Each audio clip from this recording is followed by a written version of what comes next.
Hello, welcome to Bob's Dungeon. My name's Bob, I'll be your host. And I've been into tabletop role playing games for a long time. And there's a lot of things over the years that I've had to deal with in games and are kind of weird. And I want to talk about a few of those here in this video. And just pet peeves in role playing in general. So, when I'm talking, if you recognize yourself as one of these situations I'm going to talk about, don't think I'm calling you out or nothing, because I'm not. It's just how it is. And let me know in the comments if you've had to deal with any of these things I mentioned.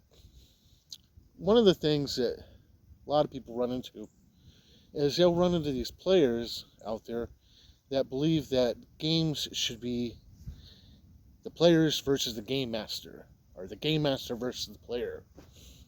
And that is not how it should be, ever, in your game. And it's weird. The game master and the players, they should come together in your gaming to tell a story. And that doesn't mean map out a storyline before you play. No. What it means is as they make decisions and the game goes forward, the story unveils itself. And the game master should never go after the players, trying to kill them or stop them.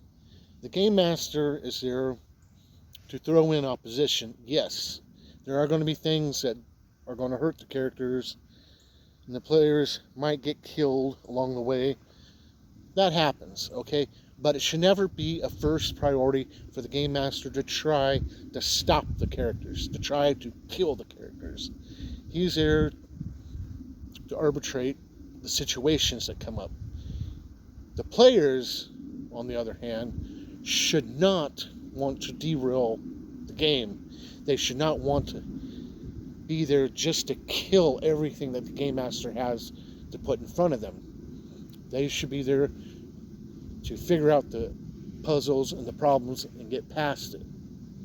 It should never be a versus thing. It should be a collaboratory thing. But the way the game runs, you are kind of pitted against each other. So it's a fine line. Now we're going to talk about cheating. We had this player years ago who, when he'd make his rolls in games, he'd roll the dice and he'd hold his hand over the dice and then scoop them up real quick so that nobody could see what he was rolling. Surprise, surprise, this guy made a lot of high rolls and succeeded almost in everything, never failing when it came to a roll. Well, it's pretty clear what's going on here. The problem kind of solved itself. Players have this thing about getting unique dice and having flashy dice and stuff. My wife, at the time, she was just my girlfriend, but she bought these dice she really liked, and what she liked about them was the novelty of them, that they were huge. So when this guy was getting all these successful rolls that we could not see, we started making him use these big dice. The thing about the big dice is when you roll them, it becomes a little harder to block them with your hand and harder to pick them up real quick. Plus, you can actually see the rolls from across the room. So we called them the cheat-proof dice. And when he had to use those, he didn't get as many successes. Go figure. So then there was this other problem. Same player, new problem. Whenever we'd play a game, he would make up characters that he was running in different games. Like, if we were playing a vampire, he'd make up a vampire character that he was running in a different game. we were playing Star Wars, he'd make up a Star Wars character that he was playing in a different game. And he'd try to say that I have story immunity, so nothing bad can happen to me. And we were like, no, this is a different character. It's a different game, different character. And he would push to say that he has story immunity and we can't harm his character. On top of that, he would come to these points where he was like, okay, I've got this item in my inventory. Where did you get this item? Well, on this adventure. No, you didn't, because you never went on that adventure. Yes, I did. And we'd argue about it. And then he'd try to call in favors from NPCs that do not exist in this particular game world. And it was crazy. And we spend more time arguing with him that you're not playing that character than we would actual playing. That one was a little harder to get around. And it mostly accounted to just arguing with him. And I know a lot of people would say, just boot him. He doesn't need to be playing if he's going to do that. But it's kind of hard to look at your friend and say, you can't play this game with us because you cheat. That's just a thing. So, moving on, I had another player that would do something that was kind of similar to that, and it bugged me. He had a character that he played earlier on in his gaming that he really loved. So, every character he ever played after that would have to be that character. Didn't matter the game. It could be Star Wars, Dungeons & Dragons, Vampire the Masquerade. If there was a Smurfs role-playing game, even in there.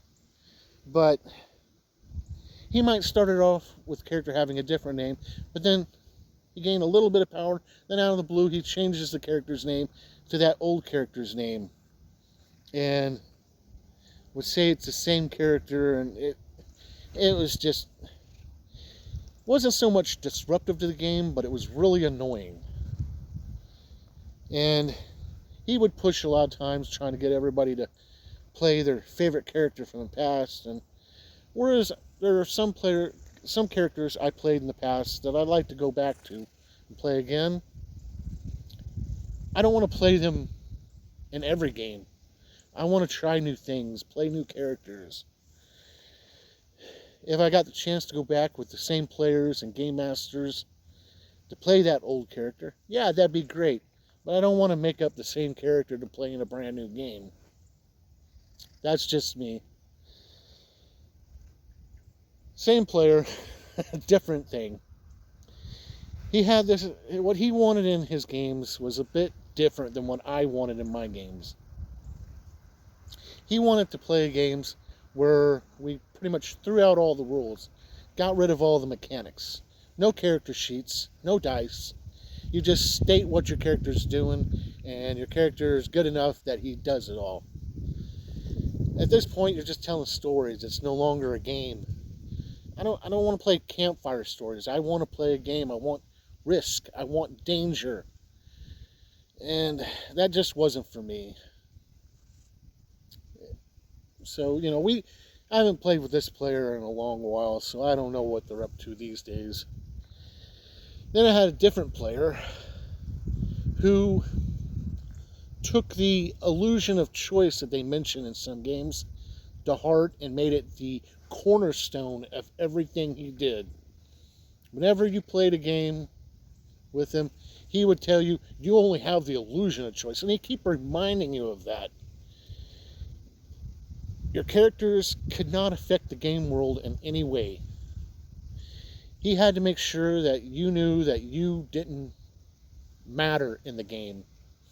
If you would do something successful, he would have an NPC come in and redo your task better than you to show you how much you suck and how much better the NPCs are than you. I don't like that. There is a level of illusion of choice that you put in your games, I suppose. But as far as that goes, let the players do things. Let them make mistakes. Let them screw up the game world. The players need to feel like what they do matters. Illusion of choice be damned. You should be able to come into the game and do things, and they make a difference, good or bad. And if your player does something dumb, like a first level character coming up and smacking an ogre, then they deserve a pummeling. But, those are just a few pet peeves I've had over the years in my games. A few things that's just weird. I'm sure there's more, but I can't think of any at the moment. So thank you for joining me in my ranting and blowing off a little bit of steam. And hopefully you'll join me next time where we'll talk about something else. Bye.